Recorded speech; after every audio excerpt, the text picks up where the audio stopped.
बिना संघर्ष का कोई महान नहीं होता। बिना कुछ किए जय जयकार नहीं होता। जब तक नहीं पड़ती है हथौड़ी की चोट, तब तक कोई पत्थर भी लोगों के लिए भगवान नहीं होता।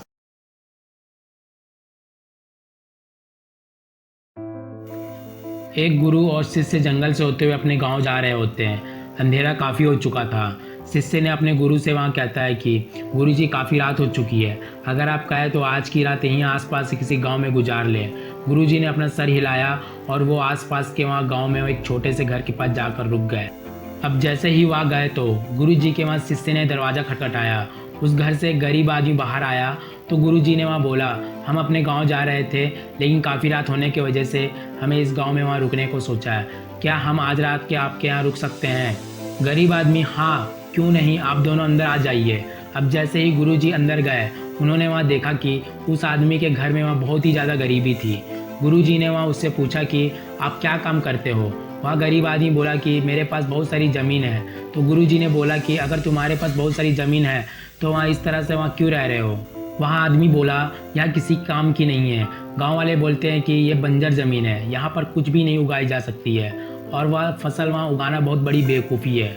गुरुजी ने बोला कि तुम्हारा वहाँ गुजारा कैसा होता है? उसने बोला कि मेरे पास एक भैंस है जिससे मेरा पूरा वहाँ घर चलता है। ये सुनने के बाद गुरुजी वहाँ सो जाते हैं और रात में वहाँ जब सब लोग सो रहे होते हैं तब गुरुजी अपने शिष्य को उठाते हैं और उस गरीब आदमी की भैंस को वहाँ लेकर अपने गाँव चले जाते हैं।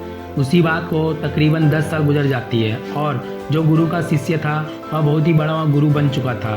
तो एक दिन उन्हें वहाँ उस गरीब आदमी की याद आती है कि मेरे गुरु ने वहाँ उस आदमी के साथ अच्छा नहीं किया था, मुझे एक बार चलकर देखना चाहिए कि वह आदमी अभी किस स्थिति में है।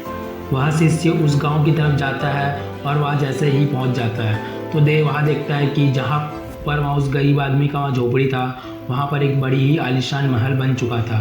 उस झोपड़ी के बाहर जो बंजर ज़मीन थी उस पर फल और फूलों के वहाँ बगीचे भी थे। तभी उधर से वहाँ उस घर का मालिक आता है। शिष्य उसे वहाँ पहचान लेता है और उस आदमी को बोलता है कि तुमने वहाँ मुझे वहाँ पहचाना, मैं वहाँ गुरुजी के साथ आया था, हमने वहाँ 1 रात के लिए आपके यहाँ रुके भी थे।